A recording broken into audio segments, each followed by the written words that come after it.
تو میرے خیال ہے قاری صاحب کلیئر ہی ہے بات، انہوں نے کہا دونوں ملتی ہیں، تھوڑی سی کر دیں۔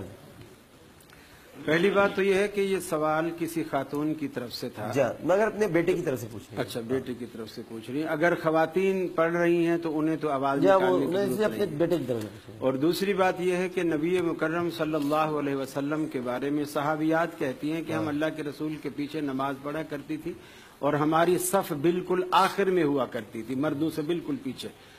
لیکن اللہ کے رسول جب آمین کی آواز کہتے بغیر لاؤڈ اسپیکر کے جی تو ہم آخری صف میں اللہ کے رسول کی جو آمین کی آواز ہے ہم آخری صف میں سنا کرتی تھی۔ اسی طرح بخاری شریف میں ہے کہ حضرت عبداللہ بن زبیر رضی اللہ تعالیٰ عنہ نے نماز پڑھائی، مسجد نبوی میں نماز پڑھائی، تو حدیث کے الفاظ ہیں اما ابن زبیر ومن وراءہ وان للمسجد للجۃ،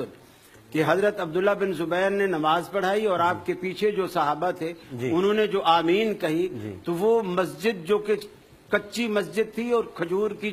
چھڑیوں سے بنی ہوئی اس کی چھت تھی، وہ مسجد بھی ان کی آمین کی آواز سے گونج اٹھی۔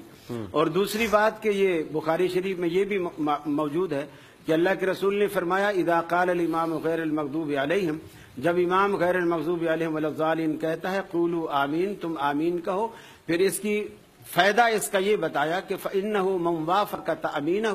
تأمین الملائکۃ غفر لہ ما تقدم من ذنبہ، کہ جس شخص کی آمین فرشتوں کی آمین سے ٹکرا گئی، باہم ایک آواز ہو گئے، اللہ اس کے گزشتہ سارے گناہ معاف فرما دیتا ہے۔ تو اس کا یہ فائدہ ہے اور ہمیں یہ فائدہ اٹھانا چاہیے۔ آج جیسے ہم جس رات میں ہم جمع ہیں، اس رات کا بھی اللہ کے رسول نے یہی فائدہ بتایا ہے کہ جو شخص قیام کرتا ہے، لیلۃ القدر میں قیام کرتا ہے، غفر لہ ما تقدم من ذنبہ، اور اللہ تعالیٰ اس کے بھی گزشتہ سارے گناہ معاف کر دیتا ہے، اور یہ فائدہ ہے۔ بالکل ٹھیک جی،